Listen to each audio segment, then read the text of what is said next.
We actually have a lot of audience participation in this talk today. So I know you didn't think you were coming to a workshop, but we're actually coming, you actually came to a workshop. We have light up balloons. We have make your own GNSS take home guide. And if we're able to get through everything, then we do have a song at the end. So, okay, so my name is Christina Cyr. I'm CEO of Detour and the Circle Phone. And here are my credentials. Just a little bit about the Circle Phone, because everybody goes, why? And the Circle Phone is basically an Android phone, but it has a round display. And I say just, but we had to do a lot of engineering, or I had to do a lot of engineering to make that work, both on the hardware side and the software side as well. The display drivers and all that kind of stuff. So it was solving the mobile phone monotony problem. You know, we've had the same rectangular phone since 2007. And it's just for people who want to try something different. There's actually a lot of science behind putting images in, cropping them into a round shape. Makes your Instagram look fantastic. It makes YouTube videos look amazing. Also, if you're reading text, it brings your focus to the center of the text, so it helps you absorb that really quickly. Most of our information that we absorb nowadays is pictorial based, and so this is a great medium for absorbing all the information that you have to take in. First question people ask is, what about my rectangular apps? What's going to happen with those? So we actually use a little known feature of the Android build, and that's freeform mode. So it's more like a desktop, so you can shrink and grow your application windows. You can even move them around your desktop to access the application icons behind. It's really cool. So I put a ton of it, because I'm an engineer and I couldn't stop. I put a ton of really cool things in it. So one of the cool things is that your selfie camera, normally on your phone, it's only 8 megapixels, but on this phone, it's 13 megapixels. So when I first designed it in 2018, that was a big deal. Of course, we have dual SIM because most of the Android users are outside of the United States, and they love price shopping for different SIMs, one for data, one for voice. So having the dual SIM was really important. We actually had a delay during COVID, imagine that, with our launch. And so while I was pretty bored during that time, so I added a temperature sensor so you could tell your temperature before somebody else tested it for COVID reasons. It's right next to the selfie camera. I added NFC because we hadn't had it up to that point. And back in 2018, we were still switching over to Type-C. And so there's actually a switch on the side. You can use either micro B or USB Type-C. But the only thing that people ever talk about is the dual audio jack. So in doing research for this phone, I talked to literally thousands of people about their mobile phone usage. Both in person, actually mostly in person, and millennials in particular were expressing a sense of sadness, especially in 2019, that everybody was so heads down in their phone, they weren't connecting to the person next to them. And I thought, gosh, wouldn't it be cool hey, I can put a second audio jack onto it, and you can share your music and videos with the person sitting right next to you. And I thought that was really cool, and that's all anybody ever talks about. So, but it's also interesting to know that we're actually the most eco-friendly smartphone on the planet. Our enclosure is made of biodegradable materials. Like the Fairphone, we also included a screwdriver with the phone, so you can repair your own display. We send you an extra display, because nobody has a lot of round displays. So, and you can change your battery, all those kinds of things. So it's user repairable. We started small. I put together in 2014, I put together a ton of, these are not my phones, these are competitors, but I put together a ton of hobby phones to prepare to see if I could actually put together a smartphone. So I spent 2014, 2015 putting together a lot of hobby phones, and I couldn't buy the parts that I needed without becoming a corporation. So I became a corporation, and I slapped together like a 2G phone just to get feedback from people to see what they wanted. They started asking to buy the 2G phone, and I was like, wait, you want to wait for the 4G? But actually, that was really popular. So we did a Kickstarter. Susie?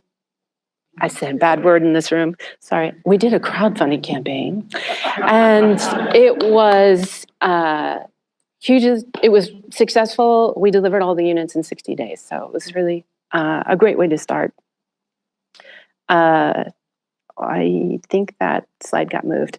And then I searched for a round display, and I searched for a 4G module. And in 2016, they just really weren't available. But fortunately, I was able to test out a couple of different things, finally found what I needed. So in 2017, started making it. And then the module that I was going to use, the OEM got in a fight with Qualcomm, excuse me, and I couldn't get the module for 2 years. It was really devastating to me, and it was really hard. So during that time, I taught other people how to build their own mobile phones at Maker Fairs, Geek Girl Con, and a bunch of other venues as well. So I've taught over 300 people to make their own smartphone, and I'm really proud of that. But of course, all I was dreaming of was being on the cover of Wired magazine. So this is an interesting picture because I was just so frustrated because I couldn't, I had developed the schematics, I didn't have the module, so I couldn't make the phone, and it was so frustrating.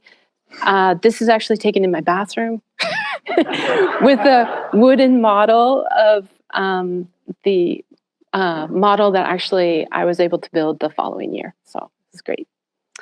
And then we showed off the original model that you saw in the previous picture at CES 2020 to over 1,000 people. We had our own booth. We were one of the most popular startup booths and got tons of people. It was kind of like when we had the 2G phone at Mobile World Congress. We couldn't even take bathroom breaks. There were so many people trying to see it. And we got a lot of great press coverage. This is actually the latest model. We got good coverage by CNET. Journalists from Japan really loved coming to see us. This is actually our second booth at CES. So of course the pandemic hit. So we were at 2020, pandemic hit, it was virtual. And then 2022, this is me. Oh, and the reason that I actually added this slide in, I love hair hacking. So this particular palette glows under black light, fluoresces under black light. So that's actually the only reason I added that slide. We were fortunate to be featured on the cover of Plastics Engineering last, 2 Aprils ago as the most eco-friendly smartphone on the planet because our plastic is made of biodegradable corn. And so that was really exciting. We even beat out the Fairphone, which I love them. They're also our competitor. So, and this year we received the award from CES.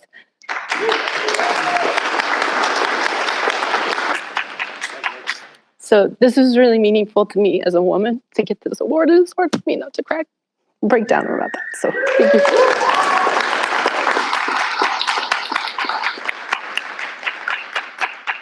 Okay, so imagine that we have the dragon slide up again. So what you really came for was GNSS. And what's been happening in the last year is that, well, a couple of things. In my personal life, we had a year-long delay in our dual SIM connector, and I was really bored. And this company came back to me. They had been asking for me to work for them 2 years. Let's see, they asked me in 2019 2020, something like that. And so then they asked me again last year, and I wasn't excited about the project, but I was excited. Well, the project was great, and the team was phenomenal, absolutely phenomenal. And they asked me to build some low power GNSS solutions. So I built several, and they're some of the most low powered that we have today. So I was really fortunate. I even got to do a chip down solution. That was my first time to work with kind of HDI boards, and now I'm all about HDI.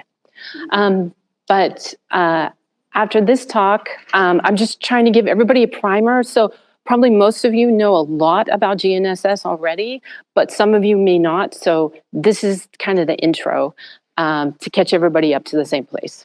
So I hope the number one thing, if you don't remember anything else from this talk, if you can walk away from this talk and start calling it GNSS instead of GPS, I'll love you. You'll have my fandom. Okay, so and then you also want to be able to name GNSS from 4 different countries. Understand how SBAS helps GNSS. Can everybody pronounce GNSS? You know, the G is silent. It goes, and SBAS is SBAS, right? Okay, so it'll be in the song later. Just foreshadowing here. And then you want to learn and leverage various GNSS frequencies, both new and old. There's a lot that's come on in the last 2 years. You want to know about that, and you want to leverage that. And to create accurate and or low power tracking devices, depending on your use.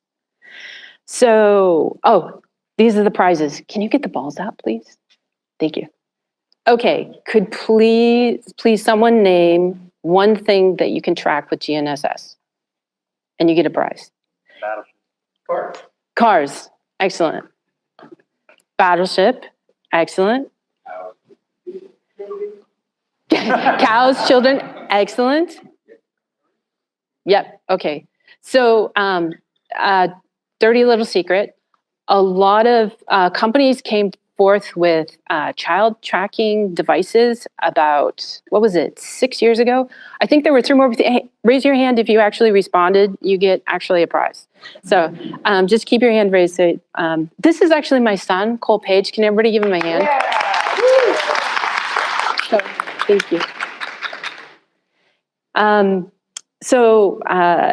So dirty little secret, about 6 years ago, a bunch of companies came forward with child tracking devices. This is before you could do like find my phone, find my person, find my people, Life 360, all that kind of stuff.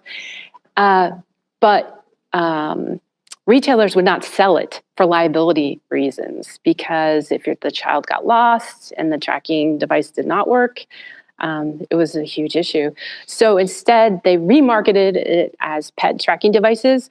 So if you want to get a really good kid tracking device, go ahead and just buy the pet tracking device, and that'll work pretty well. So yes, so not only do we track the things around us, but boats, planes, automobiles, and industrial machinery like tractors and things like that definitely use GNSS. That's why it's important.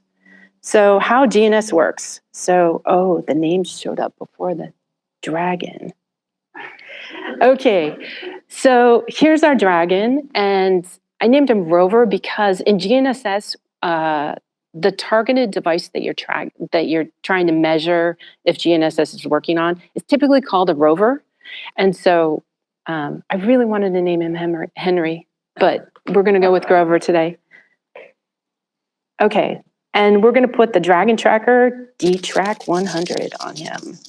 Includes maritime and aviation features. Up to 10-meter accuracy. It's a big dragon. It should be okay, right? So, how GNSS works is that you have to have at least 4.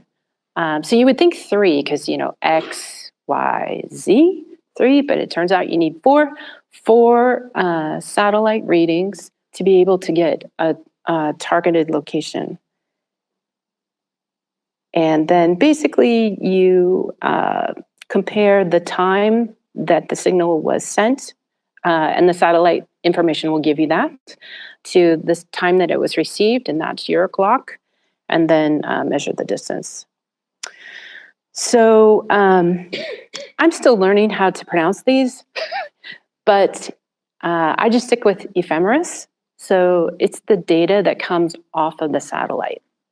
So that's the data that you want to store either on your device or send along. So the reasons that make this really important now, and you'll learn more about this later in the talk, are multi-frequencies and multi-GNSS. That's a huge mouthful. Don't worry about it. Just like, again, foreshadowing. L5 became available in 2021 for GPS. This is really important. Satellite-based augmentation systems, especially regional ones, highly improve GNSS accuracy. You should keep these in mind if you go outside of the United States with your tracking device, particularly outside of the United States. And a lot of GNSS modules have been released recently, not only to address the L5 band that came online in 2021, but also to address the newer satellite systems, and we'll get into those. So these are the 4 main global navigation satellite systems. See, that's what the acronym stands for. We even spelled it out here. So GPS, GLONASS, and this one's interesting too. There's lots of mispronunciations on the internet, and I'm probably going to mispronounce it here, but we're going to give it a try. So the way I remember it is hey, yo. So BEIDOU. Let's all try it. BEIDOU. BEIDOU. So they're trying to switch to the BDS acronym, but because everything's kind of hard-coded in BEIDOU, so let's see if they'll succeed. But hopefully we'll switch to BDS, but like I said, everything's still slow to change. And then Galileo is the one for the European satellites, kind of late to the game due to political reasons, and they just went live in 2016. So there's also 2 more that you'll need to know about, and we'll go over those in the workshops. The quasi-zenith satellite system, the QZSS, for the Japan. It's also the Asian Pacific region. It makes kind of the GPS and other signals more accurate. And then the Indian Regional Navigation Satellite System, IRNSS, and they're trying to change their acronym too to NAV-IC. So you'll see that listed as 2 different ones. So this is your personal GNSS guide in balloon format. Okay, let's hand out the balloons. Okay, so this is kind of a frivolous exercise, but if you go along with it in the fact that we really just wanted to try out these light up balloons, then you'll get the point of the exercise. So Joshua, are you here? Could you please hand out the LED portion? It's on the table. So please don't swallow the LED part when you're blowing up the balloons. Safety discussion here. I've actually not tried this yet. This is an open package of LEDs, but once I saw these, I couldn't resist. We have to do it. It's a dark room. How else are you going to see to write on the balloon except if it's lit up, right? You're all with me, right? Yeah, right. Okay, exactly. So, yes, please. Thank you. Okay, you have a black Sharpie. Please don't write on anything else but the balloon with the black Sharpie. Trust that you're all not 7 years old. But... Okay, so the trick with the balloon is that, yeah, I see people doing it already. So before you blow it up, go ahead and stretch it out a lot. It's easier to blow up if you stretch it. You know, if you've ever seen like a balloon creator, design creator, they always like really stretch it. And then when you blow it up, before you tie it, don't blow it up all the way. You just want it to be round like a globe. You don't want it to be that teardrop balloon shape. Is that helpful? Okay, and I'm gonna try one along with everybody. Okay, so this is about the size that you want. For two reasons. One, so it's more like a globe. You know, our globes are a little bit, you know, not a perfect round ball already. It's a little pointed at the poles. And when you ride on it, you don't want it to pop. So about this size is perfect. Nice. And in a perfect world, instead of clouds, there would have been satellites. So just imagine that those clouds are satellites and we'll all be okay.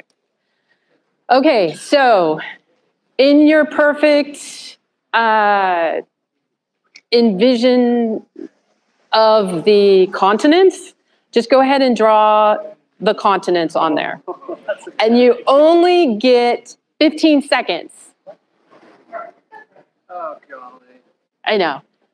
But not everybody has balloons. So the people in front get a little bit longer time. So higher expectations for the people in front on your continental drawings. And we do have prizes for the most beautiful and, you know, quickest and first pop in the room. Yeah.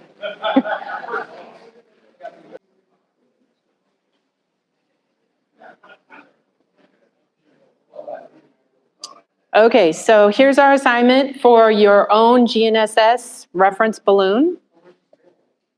So you have about 30 seconds to draw the continents. And then you want to draw the 4 GNSS. So it's really hard to say this name because it's like, is it plural? Is it not plural? Is it plural? Is it not plural? So it's the 4, and then it already has the word systems in it. So just draw the 4 GNSS. The first one is in the USA. The second one is GLONASS, that's in Russia. The third one is in BEIDOU in China. And the fourth one is in Galileo, and that's part of the song later. That's in Europe. And I did these little, they kind of look like butterflies. And actually satellites they just have wings that go straight out. But like if you want to put a satellite in each of the countries for extra credit, that's cool. Okay, and then we have the 2 regional GNSS, the QZSS, and I still call it IRNSS, or NAV-IC. And this is your first go-through. So we're doing the first go-through on the balloon, because I know the balloons will last about, 3 minutes after this talk. And then you'll go ahead and kind of repeat this process, but on the worksheet. So you'll have the worksheet permanently. Did I just call it? I was trying not to call it a worksheet. It's your personal GNSS reference guide.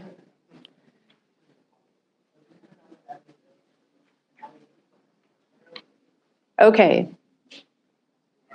While people are finishing up in the back, we're going to proceed on just a little bit in the slides. Okay, while you all are working on that, I'm going to drone on a little bit here.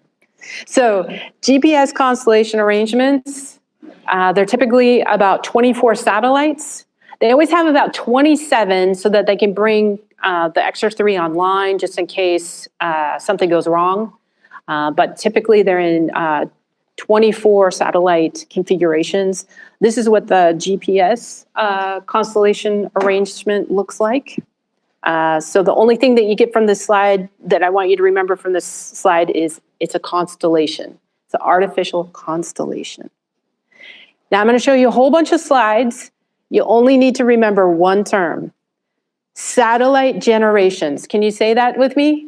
Satellite generations. So I went down a huge rabbit hole because I wanted to get a picture of every single satellite generation that was out there. And I kind of failed, but this is as far as I got, and I just wanted to share it with you.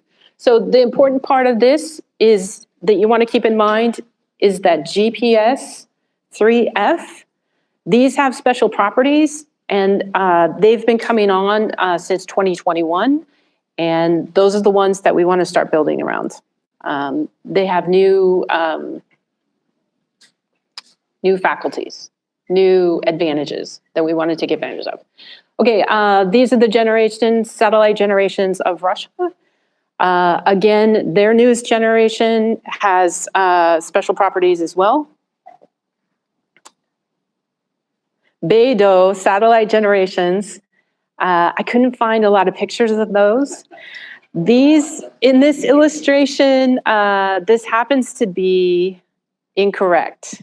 So these are actually, the illustration shows the GEO satellites, and those are not the Middle Earth satellites. They're the GEO, thank you, someone said it in back. And I'll say it later when the slide says it, but they're not the Middle Earth ones that we're concerned about. So I'll cover this more later, but the GNSS that we're talking about is in the Middle Earth orbits. Yeah, okay. The European ones. So it's really interesting. They never want to talk about, well, it's like they're a whole separate category. The GIOVE. I think if you say that out loud, what is that? GIOVE? Yeah. Excellent. Yes, that's exactly what it is. So, so A and B, the only reason that they were launched was to claim the frequencies. So they really kind of weren't operational. They were just like, okay, we're here. We're claiming the frequencies. So a lot of times when people summarize, they don't even include those, but I really wanted to see what they looked like. So in the pictures up in the corner here, you can see how they kind of differed from the ones in the bottom right that are available today. So, so these are the ones that are operational. So not all of these 12 have launched yet, but are in the process of being launched in the next couple of years. Again, they have like 24, they have a constellation of 24. So the interesting thing is, even though they were late to the party, they are more accurate, and you may want to leverage that when you develop your devices.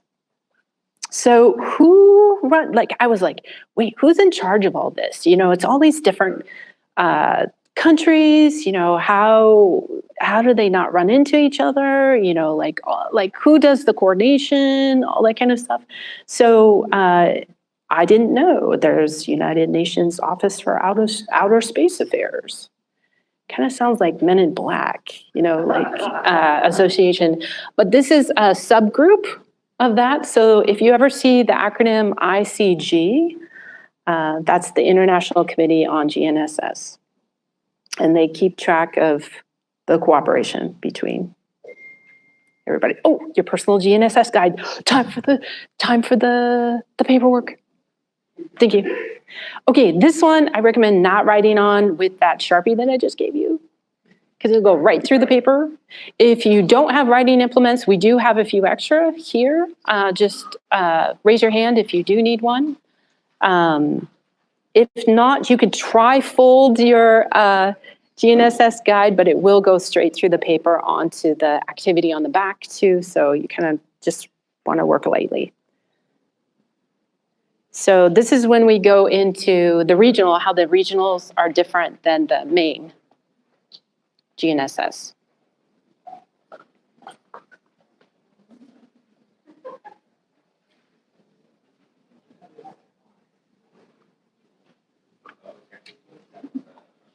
And I really appreciate you all playing along. I heard Pat Dooley actually talked to me yesterday, and I said, yeah, I'm a little nervous. She said, no, but this is a warm and intelligent audience. And I was like, you're exactly right. That's exactly who we have here. Yeah. Okay, so I'm gonna go ahead and jump ahead. You all can catch up. So we're gonna go over you're going to fill in the same things that you filled in the balloon, so the 4 different systems. You fill in GPS, fill in GLONASS, BEIDOU, and Galileo. Okay, and then let me talk about while you're filling these in, let me talk about the regional systems. So the regional systems are actually not in middle Earth orbit, they're actually higher up. And because of that, they travel along the equator and they're able to do kind of an elliptical orbit. So it's kind of built on, I was trying to read more about this, but it's kind of built on 3 satellites. And so there's 3 satellites. How can I do this without jumping too high? So let's imagine there's 2 satellites on this elliptical orbit. There's 2 satellites on that elliptical orbit.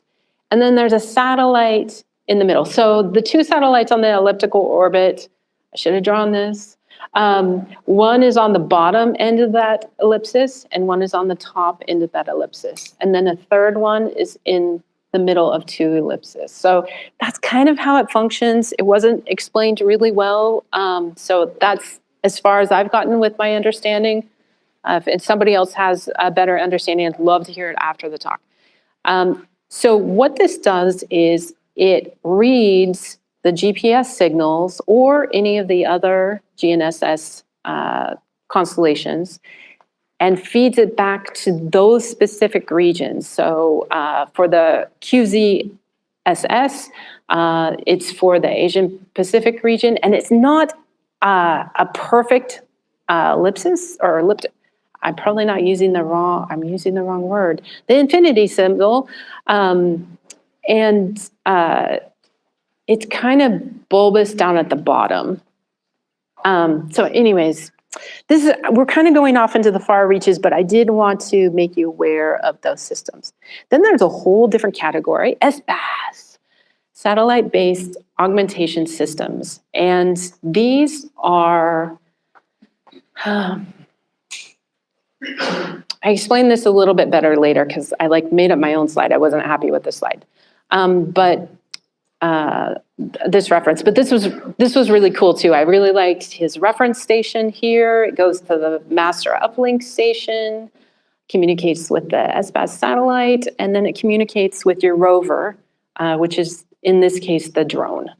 So that's kind of how he portrayed it, and it's a little bit different than RTK, but we're not going to go over RTK today. So what satellite-based augmentation systems exist today? So when I first saw this reference, I was like, that's odd because I've only ever heard of, why do I have a picture in a picture? Okay, please ignore the picture on top of the picture, but I've only ever heard of WAAS, or EGNOS, but I had kind of heard of the one over Japan, the MSAS. So I was like, why hadn't I heard of this? So then I found this better graphic from Space Hubs Africa, which actually talks about which ones are operational already. So I don't know if you want to write these into your guide, but you can write down the ones that are operational because you will see these acronyms in your spec sheets. You'll see them detailed when people talk about GNSS. And you just want to be aware that they're there. You won't get tested on it, but I just wanted to explain what they are. Okay, why don't they run into each other? Because they have different orbital altitudes. And I know it seems obvious once you know, but I was like, I just wanted to know how they were all coordinated. So in the middle Earth orbit, which is right here, this is a great graphic. It's from Wikipedia, and CM Glee made it, but it's used like hundreds, maybe thousands of times. It's really great. I'm only using the top half. So I can fit it onto the slide. But you just want to keep in mind that we're in the middle Earth orbit for the GNSS. The Hubble, of course, is in the lower Earth orbit. And I'm really excited because a ton of satellite systems are coming on in the lower Earth orbit. and may replace our 5G. Where do SBAS fit in? So here's another representation of that same idea. So we have the low Earth orbit, we have the middle Earth orbit, and then we have the geo orbit, which is the farthest out, and where the SBAS satellite-based augmentation systems reside. So here's, I just thought I'd throw this in. This is from Wikipedia. It's not up to date by a far stretch of the imagination. There are many more systems here, but you may be interested in Globalstar because if you have an iPhone 14, you have the emergency services available now through Globalstar, and they went bankrupt, came back to life, somebody bought the assets, and now Apple is using those satellites for that system. So also Amazon is bringing on a new project. It's pronounced Kuiper, but it's spelled Kuiper. So but they're coming on board, and I'm excited about that project too, because that is supposed to bridge the digital divide, particularly in America, where people don't have broadband at home. It's supposed to make broadband available for all. So. GNSS frequency guide. So this is on the back of that paper. So up until now, all of our tracking devices have been using L1, focused on the 1575.42 frequency. And we've mainly been using the civilian signals, also the coarse acquisition signal. So the C/A is actually coarse acquisition, and it's not coarse as in like traveling coarse, but like coarse as in grains of sand. Thank you. So if you need to spell that out, and I should have spelled that out here. And it's important to note that L1's the only signal that has the coarse acquisition available. It does have civilian signals, and other ones have civilian signals, but it's the only one with the coarse acquisition signal. Okay, so L2 is also here, and it's been around for a long time, but it's still being listed as incomplete. But you can still build a system using it. The newest one, it's been deployed in 2021. It was quietly deployed, but a lot of manufacturers have picked up on that. They've started making modules. You should find those modules out and about today. So if you want to make a device that is more accurate at tracking, I recommend combining L1 and L5 and looking for those modules.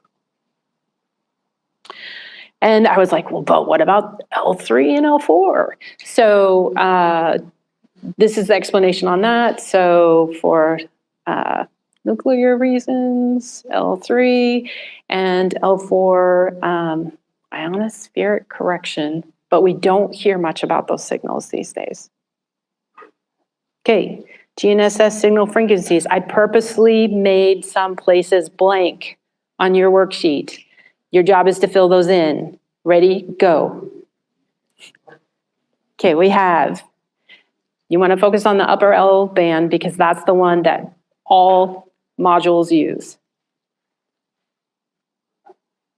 So let's go ahead and fill in the easy ones, ARNS, RNSS. They don't get discussed a lot. That's why they're in the top and we kind of breeze by them. But they're there and they're down in the key below. So in the key below, please label GPS bands. They're in the yellow. And the GPS frequency band here is the L1. That's the number one, the one that's not used number one, even throughout the world. So just because GPS has been around since 1981, it's the frequency that the rest of the world uses still. GLONASS bands. So keep in mind that your G1 GLONASS band over here is not contained around the L1 band here. So when you pick out your external components, like your SAW filter and your LNA, you want to make sure if you're going to include GLONASS, that it includes those frequencies as well. Galileo bands. And those, because G was already taken, go by E. So the E1 band encompasses the L1 band. And then the BEIDOU bands are actually surrounding the L1 bands. And this is interesting because it's called the B1, and then I've seen most of the time it's called B1-2, but it can be called other things as well. And when you're talking about frequencies, you want to focus on the 1575.42. Anytime you're searching on DigiKey or whatever, that's the frequency that you want to target. So as I said before, 2021, this band got added, so 1176.45. And I noticed there's a mistake in this reference. And it's interesting because I love this chart and I've used it for a very long time. But I think they copied this mistake from, because I think it's based on the one that's actually on Navipedia. So please go ahead and write this in because this will be the next band that's coming alive soon. So it's the 1227.60 megahertz band. Okay, are you ready for me to blow your minds? Yes. Okay, this is what it actually looks like. So this is all that you wrote down just now is on the upper L band side, this side right here. And these are actually more accurate signal representations. So let me give you a close-up of the one in the upper right-hand corner. So just to kind of break this down a little bit, these are the different signals that are actually within that band. So that's why it looks like that. This is just a cursory look at this format. Okay, you guys ready for GNSS 201? Yes! Okay, great. How to track your dragon, GNSS 201. Okay, first of all, think of your target device. You can even write it down if you want. Are you tracking your kid? Are you tracking your spouse? Are you tracking your, I don't know, runaway pet ferrets?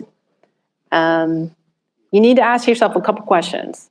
Okay, everybody have that in mind, what you're gonna track? Okay. Does it need to be accurate? Say yes or no. Okay, does it need to be low powered? Say yes or no. Oh, nice, we got a no over there. Do you care if it's expensive? Okay, whoops. Fast and dense areas? Okay, and does it leverage like cellular, Wi-Fi, LoRa? It could. Okay, excellent. So these will be important later. So the accuracy, so like tracking stolen cars, you want to know where that is. If you're landing an airplane, you want that to be kind of accurate. If you're berthing an ocean vessel, like up to the dock, you want to know. So we're going to go over how differential GNSS works. This is called DGNSS sometimes. So basically, you use a ground station, and then it gives you the differential information. You compare your differential information with what your rover has received from its own satellite information, ephemeris data, and so you use those and use those calculations to be able to create a more accurate picture. So instead of 10 meters of accuracy, you're getting 10 up to 10 centimeters of accuracy. It's quite good. Satellite-based augmentation system. works kind of similarly, except instead of a ground reference station, you have a satellite-based reference system. Multi-GNSS, just to break down the vocabulary here. So this is when you have multiple systems. So you have BEIDOU, you have Galileo, you have GPS, and you're using all of that information to create a very accurate picture of where your rover is. That's the D-Track 400. Okay, the D-Track 5000 is using the GPS L1 and L5. So same satellites, you're just using different frequencies from those satellites. Okay, do you need speed? Does it need to be fast? So for 911 calls, you definitely want those to be, you want to know exactly where that person is to help them.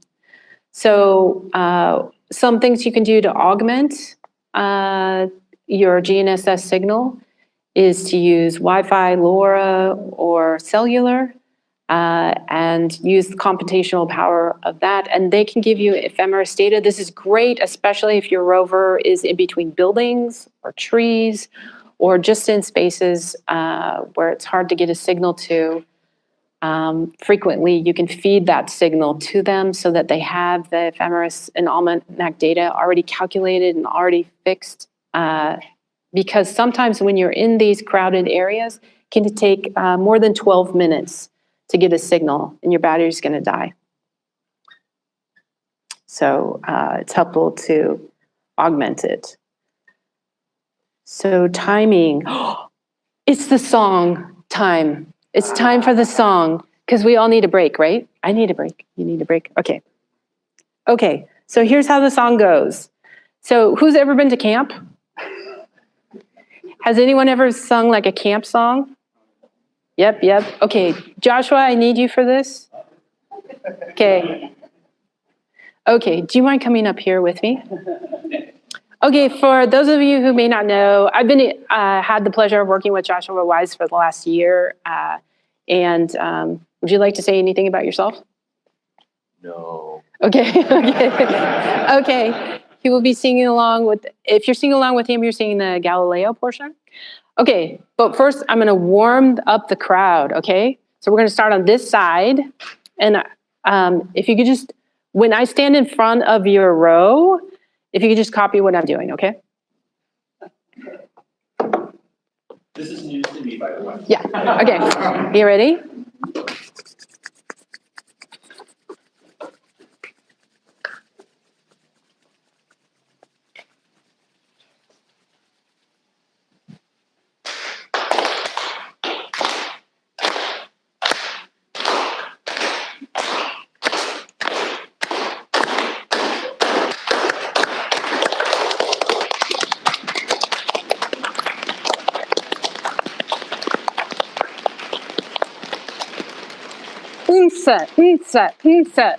You know GNSS?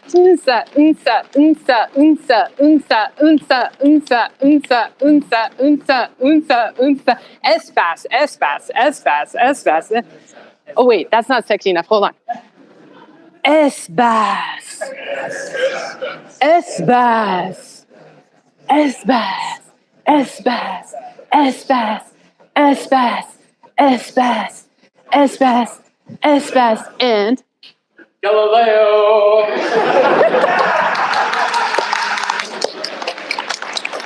we have to do the full thing. You said, yeah. The thing is that I don't know much Queen. That's kind of the only Queen that Galileo Figaro. That's all I know. That's it. That's all Okay, that's, thank you everybody. Thank you. Awesome. Okay. Oh wait, can you sing it? Get up here, get up here. Okay, thank you very much. I knew it'd be the dry portion, so we need a little break. Okay, timing considerations, battery consumption. So you want to determine if you're checking in weekly, daily, hourly, every 15 minutes. If you're tracking a spouse, maybe every 30 seconds. So that's how my spouse checks me. So I always forget to tell him where I'm going. Okay, so standby mode. Low power mode, backup mode, these are all really valuable when you're talking about checking in. You have a cold start, a warm start, and a hot start, so it has to deal with if you already have the almanac data already in your system.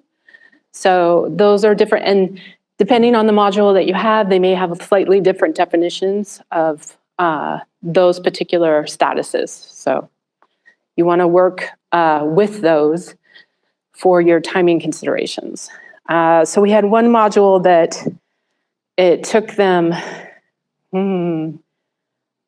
over 12 minutes to get to the low power mode. So it wasn't very low power in the end. Okay, cost. For battery powered devices, I'm sorry, the battery powered devices is actually for the next slide. It's a misspelling, but cost considerations, some things to really keep in mind is that, especially for boards with radio frequencies, you don't want to be short-sighted about spending money around that radio frequency trace. So those peripheral components, like the SAW filter, like a notch filter, like TVS diodes, all of those components, you'll be like, oh, I should just really take the one that's 1 penny less. But if you do an excellent job at designing your radio frequency signal, you can save dollars on the battery in the end. And then it also decreases the size of your overall tracking device as well. So don't scrimp on the component costs on the radio frequency trace for the GNSS in particular. So firmware development costs. So even if the module is $2 less, but requires, over $200,000 and 8 months in firmware development, you may want to pass. It depends how long your device is going to be out there. If you're just making a prototype right now, you may want the solution that's just the easiest to bring aboard quickly. PC fabrication costs, time and availability. So the HDI PCBs can take 3 days longer. But as of November, a lot of fabricators, PCB fabricators, were making it free. It used to be a really exorbitant cost to do like VN pads for small BGAs and things like that. But like, what was it? GLC PCB was the first one to just say, hey, it's free, everybody. So please take advantage of that. Those use less chemicals when you have an HDI board because it utilizes lasers instead of exposing a PCB to image. So don't think I explained that well, but we're moving on. Unknown module vendors. So in my search, we did consider some generic modules, but at the same time, you don't know if it's going to go out of stock. And also, your PCB fabricator can refuse the job. Sometimes they only wanted to work with, approved vendors. So that's something to think about. Supply chain, module A is $2 less than module B, but isn't easily available in large quantities. So these are all considerations to think about when you're thinking about cost. So this is the battery powered devices part for power consumption. So a really important thing to keep in mind, most specification and data sheets for the modules list their power consumption in milliamps, but what they don't point out is what voltage that's at. So you really need to make sure that you do the math, convert it to watts, and compare all of your selections based on wattage. So if you don't do that, you'll get bit really hard. So I gave some examples here, but and then you want to keep the time to first fix. That's what TTFF is. So if the module takes a long while, and I already gave kind of this example, we had one that took over 12 minutes, time to first fix. And so you want to calculate how much of your battery will be consumed. I walked through the math here. And then component selection besides the GNSS module. So this is the meat of it all, everybody. This is the most heinous example. So this is if you're not using a module that may already have these elements in it, but you want to know about these elements so that even if you're picking out a module, you want to go, oh, does it already have the LNA included? Does it already have the SAW filter included? You know, those kinds of things. So this is an inductor capacitor filter. It's usually L-shaped that we put on in the beginning. The SAW filter is the surface acoustic wave. I always want to make sure that I get that A right. The low noise amplifier is also, it boosts the signal once it's been filtered out. So you really want that in, because it's a really light signal. And you really want that boosted before you do all your calculations. The notch filter, so this can be used for many things. One interesting thing is if you have LTE on your device as well, and it's an IoT module, it's probably transmitting in the 700 megahertz frequency. Unfortunately, for that 700 megahertz frequency, the second, sorry, I'm blanking on the word for it now, but thank you, second harmonic, thank you very much. Alvaro, save me again. So the second harmonic is actually at the 1575 megahertz frequency. It's really unfortunate. So you can sometimes notch it, like if you're really precise, you can kind of notch it out. That's something you could use the notch filter for. Another thing you can do is just not run the GNSS while you're running the LTE transmission or reception. So that's just a consideration to think about. So not a lot of people know about that, and I probably should have documented that a little bit more here. I will in the future. Matching pi network, you typically have that for a radio frequency. It's a capacitor inductor kind of scenario, and the reason why it's called a pi is it's usually in a pi shape.